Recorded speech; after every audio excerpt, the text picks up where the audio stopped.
ചോദിക്കുന്ന ഒരു ചോദ്യമാണ്. പാലുണ്ടോ? കുഞ്ഞിന് പാല് തികയുന്നുണ്ടോ? കുഞ്ഞ് രാത്രി ഉറങ്ങുന്നുണ്ടോ? അങ്ങനെ കുറേ ചോദ്യങ്ങൾ. ഇതിലിപ്പം കുട്ടിക്ക് പാലില്ലെങ്കിൽ ഈ ചോദിക്കുന്ന ആൾക്കാർക്ക് ഒരിക്കലും കുട്ടിക്ക് പാൽ കൊടുക്കാൻ പറ്റില്ല.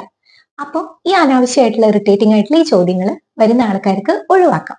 അതിന് പകരം അമ്മയോട് നമുക്ക് ചോദിക്കാം. ഇന്നലെ ഉറങ്ങാൻ പറ്റിയോ? റെസ്റ്റ് എടുക്കുന്നുണ്ടോ? കുഞ്ഞ് ഉറങ്ങുമ്പോൾ നിങ്ങളും ഉറങ്ങണം. അതുപോലെ നന്നായി ഭക്ഷണം കഴിക്കണം. അമ്മയോട് സുഖവിവരങ്ങളൊക്കെ അന്വേഷിക്കാം. അത് അവർക്ക് കൂടുതൽ ഒരു ഉന്മേഷം കിട്ടാൻ വേണ്ടി സഹായിക്കുന്ന ഒന്നാണ്. രണ്ടാമത്തെ കാര്യം എന്ന് പറഞ്ഞാല് നമ്മൾ എല്ലാവരും അവരെ കൂടുതൽ പ്രഷറൈസ് ചെയ്യും. അതായത് നന്നായി ഭക്ഷണം കഴിക്കുക, എന്നിരുന്നാൽ മാത്രമേ കുഞ്ഞിന് പാലുണ്ടാവുള്ളൂ എന്ന്. അതിന് പകരം അവർക്ക് ഇഷ്ടപ്പെട്ട, അതായത് നീ നന്നായി ഭക്ഷണം കഴിച്ചാൽ മാത്രമേ ഉള്ളൂ നിന്റെ ക്ഷീണം കുറയുള്ളൂ എന്നുള്ള രീതിയിലായിരിക്കണം അവരെ കൗൺസിൽ ചെയ്യേണ്ടത്. അതുപോലെ തന്നെ അവർക്ക് ഇഷ്ടപ്പെട്ട ഭക്ഷണം കൊടുക്കണം. നമ്മൾ എല്ലാവരും ചെയ്യുന്ന ഒരു മിസ്റ്റേക്കാണ് ഒരുപാട് ചോറ് കഴിക്കുക. ചോറ് കഴിച്ചുകൊണ്ട് മാത്രം ബ്രസ്റ്റ് മിൽക്ക് കൂടണം എന്നില്ല. ബ്രസ്റ്റ് മിൽക്ക് കൂടാൻ വേണ്ടിയിട്ട് നിങ്ങൾക്ക് കൊടുക്കാവുന്ന ഭക്ഷണങ്ങളാണ് മുട്ടയുടെ വെള്ള, എന്നും ഒരു എഗ്ഗ് കഴിക്കുക. അത് വളരെ നല്ലതായിരിക്കും.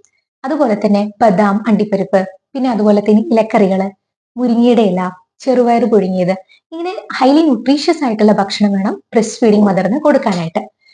രണ്ടാമത്തെ കാര്യം എന്ന് പറഞ്ഞാൽ ബ്രസ്റ്റ് മിൽക്കിൽ ഒരു 90% വെള്ളമാണ് ഉള്ളത്. അതുകൊണ്ട് തന്നെ ബ്രസ്റ്റ് ഫീഡിങ് ചെയ്യുന്ന അമ്മമാര് ധാരാളം വെള്ളം കുടിക്കണം.